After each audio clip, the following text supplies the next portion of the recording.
One thing, I'm congratulations too. I don't know how long it's been now, but I know it's been a year or two now, maybe longer. Or you being ordained a deacon. Yeah, I mean, as soon as I got the call, it's like, okay, well, Jalen gonna be the deacon. So I'm like, all right, cool, because it helps you develop a better relationship with God. It helps you develop a better relationship with your peers and also church members, also the church as well. So being helpful and, like I said before, being with enthusiasm and all types of energy that's fulfilled around me. I surround myself with great people who want to do great things. You know what I'm saying? I'm actually like a motivational like speaker of my own too, because I have a YouTube channel. I do TikTok and stuff. I do graphic design. Like I'm just trying to just make sure I get things popping and popping each and every day. So and you know what, I love it too, man, because there's a lot of mornings.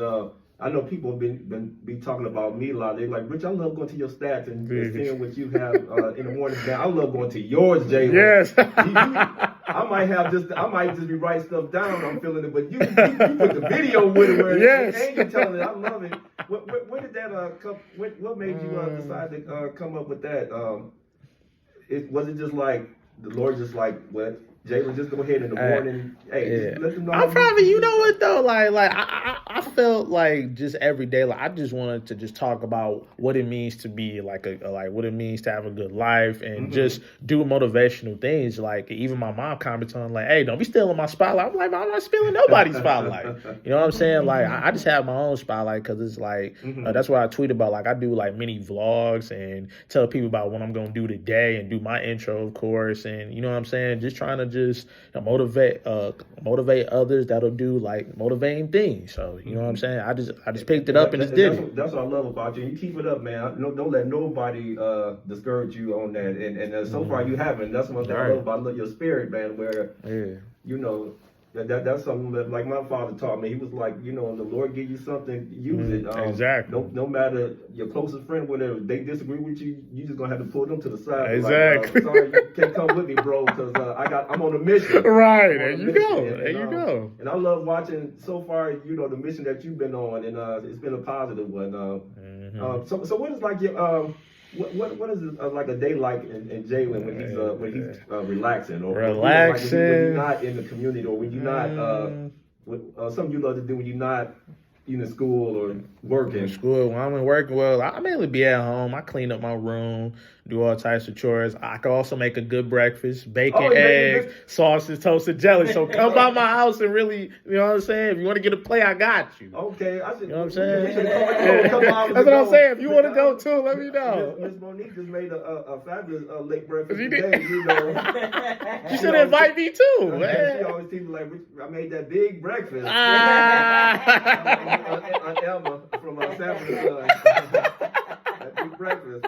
But at least I got the breakfast. I feel sorry for Lamont and Greg that didn't get there. So good to have my brother Jalen in the house. And Jalen, one thing I definitely wanted, I know we talked about just a little bit when we were in the car about the pandemic, about how, before the pandemic, as far as us, at our church, shout out to Narden Park Community Church. Shout it out. We were saying how we were on such a high where it was just like, oh my God, we about to go places where we never been. Exactly, that's what I'm saying. That's when I was like, what? Yeah, it was crazy. Man. It was crazy. Yeah. And then it was like afterwards, it seemed like it was just like everything just went away. Everything just went away. You know what I'm saying? It was like, but it's like the way I look at it right now, as of right now, it seems like things are starting to piece together where it's going to start to build back slowly but surely. Right. And maybe, I know I'm saying slowly now, but our time is not God's time. Amen. Tomorrow he can make it where, hey, it could be back. He can make it all the time. Before the pandemic. That's what I'm saying. And I think we're going to get there. So what was your feeling during that time when that happened? Good question. What was your feeling during that time? During the pandemic, 2020, when I heard that we was going on lockdown, it's like, oh, man, I can't be able to see my peers, can't even see, you know what I'm saying, my church members, my pastor. So it's like I had to, you know what I'm saying, kind of give me something to do during that time. I was still in school. I was still learning so much about Zoom because didn't nobody know about Zoom that much. Yeah. Didn't nobody know about Zoom. I'm like, okay, not that much. It's kind of like a technique, and I had to submit my assignments on there, do stuff that was online technically, and it's like during the pandemic, it's like it taught me how to just like stay to myself and just stay out the way. Like you said, we don't deal with that with no negativity. We deal with positivity out here. So I had to learn how to create my own energy and create my own innovation to do better. You know what I'm saying? Me and my mom created a better relationship with each other. You know what I'm saying? But during that time, that's when God told you to just sit down and really think about what you really want to do and what type of friends you want to have in your life during the next 2 years, next 3 years. Who knows? But I know the person who holds today and tomorrow. Okay, don't be preaching up in here. I'm just saying, I'm messing with you. Go ahead. I'm just saying. Go ahead. But that's how like during that time of 2020, that's when I really would just been chilling, just seeing where life takes me. Yeah, you know what I'm saying. And one thing I'm proud of that, like you said, you examined yourself, and after it was over, you came out full force. Came back out. to school. I came out. You got your degree, and yes. You did. Yes. Love it. So yeah, that's what it was for me. Still learning how to develop new connections with people and dealing with like career wise, and learning so much about this thing called speed networking. Okay. And speed networking is like where an environment where you connect with people different, like mock interviews, interviews and stuff. That wise, it'll help you get better. Okay. So I encourage the next person to be like, okay, where do I want to take my next job at? Go to speed networking. I recently, from January all the way up to like April or May, I was in this this program called Streetwise Partners. Streetwise, okay. Yeah, give a shout out to them, definitely. Oh yeah, for sure. Give a shout out. But anyway, I was dealing with that when it taught me how to develop myself as a character, develop my character as a person, and really learn so much about what new jobs is out here. Gotcha. And being like a mentor and a volunteer, because I do a lot of volunteer work inside and outside of school and work, but during that time, that's when I really got to know a lot of people, got to know a lot of connections and stuff. So it's just been really good for me. All right. Like I said, Jalen, I don't see nothing but up for you, man. Seriously, up. And you just keep it going, man. Keep it going. I'm proud of you, man. And to love what you went to, and just keep going. Exactly. Yeah. So, another thing I wanted to ask you too, how do it feel to, one thing I love too, lately, well, you've been doing it too, especially we've been having a special program in church or whatever, your prayer life. How important is the prayer life, especially for a young man? Any time is good for prayer, but especially nowadays when you see the young men that's in your age bracket or whatever, let them know how important it is to have a prayer life of any kind. To have a prayer life is very important because you got to know who God is. I remember years ago, Monet once sang, "You ought to know who Jesus is." Oh, yeah. Okay. And I remember she sung it. It was called, and I remember Miss Monique was the choir director at the time. And I remember she used to sing, what is it called? Like My Shepherd. Shepherd. I remember that. Shepherd. And during that time, that's when I learned, like, to have prayer, you got to have God in your life. You got to just stick with positivity. You got to remove all negativity. Remove the devil. Remove the devil automatically. You know what I'm saying? But to have a prayer life, you got to pray every day, get good hours of sleep in, meditate, you know what I'm saying? And always read your Bible. You know what I'm saying? Because scripture saying, John 3:16, you know where I'm going with this. Okay. For God so loved the world that he gave his only begotten son, and whoever believeth in him shall not perish but have what? Everlasting life. Okay, maybe we should change that to Jason 3:16. He's been brought it, y'all. Yes, sir. Yes, sir, Jalen. All right, young brother, that's what I'm talking about. I'm glad that. Hey everyone. What's up, man? How you doing? Right.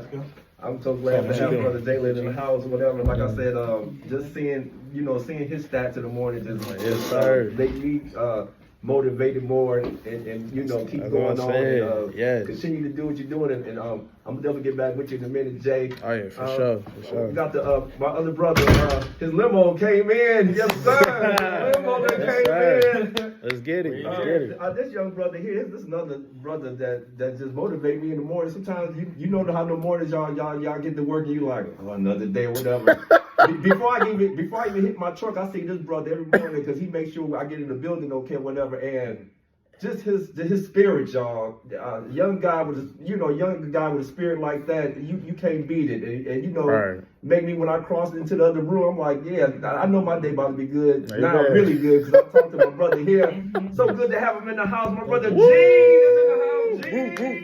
Hey, Gene. Everyone, thank you for inviting me on this show, man. I'm a little nervous because this is my first time ever that's doing all it. right. It's our man. first That's time all ever right, too, man. man. That's all right, Gene. This is really awesome. Yeah, just be Wow. Gene, man. Just be Gene. First time. All First right. time. That's cool. Yeah, definitely be like how you be when you greet me in the morning, man. Oh, yeah. Every time I see him in the morning, I'm like, hey, Richard, what's going on, man? You doing okay? Right. Ready for the day?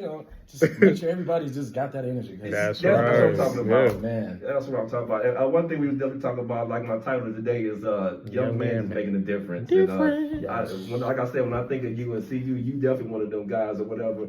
Real quick, just tell a little bit about Gene, just a little bit. So, Let's get it, Gene. So far, I'm a very free-spirited guy. Mm-hmm. I love people. Try to wake up. I'm close with God. Okay. Amen. Oh, yeah. That's right. That's number I one. gotta give my man a clap for that always. Yes, sir. That's number one right there. Come on, bro. Come on. I was born here. Okay. I was raised in Georgia. Georgia. I moved to Georgia when I was 6. Okay. But raised in Georgia. Came back to Michigan in 2018. I was like 19 Oh, years 18, old. okay. Yep. So I just been out here just trying to find a way. Okay. Amen. All right. Just learning the city Mhm. and what goes on. Mhm. And just so far, I've seen a lot since I've been here. Mhm. I run into, little things here and there to Mhm. where it's just, I just question like, what? Yeah. Exactly. Who would, Right. but other than that, Okay. a great guy. So you said you were born here in Yes, Michigan? yeah, born in Detroit, Michigan. Okay, you were born in Michigan and you just moved to Georgia. Okay. Georgia. How was it the couple years of Georgia? Yeah, how was it? Georgia is amazing. Mm-hmm. I love Georgia. I recommend everyone goes. To Okay, Georgia. yeah, we got people Exactly. down there. We've been down there a couple of times. Yeah, that is the place to be. I ain't never been, but I want to go. If I'm gonna be honest, Yeah. I recently just went back and I realized how good Georgia really is and how different Right. the population is from the Oh, population. man. Now I'm not gonna ever shame Detroit. I Uh-huh. can't never put down Detroit because Detroit has been a great spot since the old days. Okay. Great city. Detroit has Great always city. been an uprising place. We just have little minor things that we just have to fix. I got you. And so when I go to Georgia, everyone's demeanor, the way they treat you, the greeting is different. And the South is known for that. Yes, it is. Yeah. In general. Mhm. So just Georgia, it's beautiful. Yeah, it The is. temperature, you don't have to really worry about snow. And if you do get snow, Stay home from school, stay home from work, stay home. Yeah, if you worry about snow, you know what I'm you saying? most definitely Yeah. are at home because Georgia doesn't play about snow. Yeah, because I think that, Hey. I want to say about 3 or 4 years ago, I believe the first time Georgia got some major snow, and I remember seeing on the news all them accidents. It was like folks were just, it was crazy because they didn't know how to drive it. I was like, are they serious? I didn't know it was that bad that they couldn't take snow. Not even it was a little snow. It's terrible. Because how the roads are made down there, it's curvy and it's more slick. So it snows and people drive different down there too. So a lot of people aren't used to the snow. So they'll end up driving on the snow, think it's going to be a normal drive. And then they get down to that one point and they end up swerving off the road or hitting someone else. It's a lot of chaos. So what the government does is issue a state of emergency. Everyone stay home. No one's not really allowed to be out on the roads. If you do go on the roads, go at your own risk. Going there, True. Be careful, But it's so much responsibilities, and they can't afford to have so much going on at once. Did they even have the did they even have the FedEx drivers staying off the road too? You know what? I'm pretty sure they do. I'm moving to Georgia. Dude. If I stay on FedEx, I think I'm gonna move to Georgia. And that's what I realized. Up here, they do not care. You can have about 12 Right. inches of Well, yeah, they don't care. Get out there and go make that money. Thank you. That's the You thing. feel me? We have to start caring more about our workers and our people because you got to think about it. you know, you do so much, when you put so much on someone, you damage their mental. Right. You damage the right. mental, the job effort can't be put down right. And when your job isn't right and your effort's not doing good, then the business is messing up. No one never realizes the little things become big after a while, you know? So when it comes to that, and when it gets real bad out here in the snow, I think everyone should be in the house waiting and just like... Do you hear this, Governor relaxing. Gretchen Whitmer? Do you hear this young man here? Exactly. Please Is that somebody get him an award? And start with the FedEx drivers and the postal workers. Sometimes the postal workers, they get it better than us too. Sometimes there's been a couple times when it's been real bad. No mail for the day because it's just too bad. But us, that's what they need to do. Yeah, we only. I will admit, out of the 10 years I've been there, twice it was bad. Where they was like my area, they was like Richard. You got they already still come in. Or they was like, if you want, they was like, I would recommend you stay home. I was like, yeah, you know, I'm gonna stay home. yeah. But like you said, it should be automatic though. Right. Yeah. Okay. Alrighty. I got my boy Jalen in the house. I got my brother Jalen in the house. I got Gene in the house. Yes, sir, with the wifey engineer. So happy to have them in the house. All right.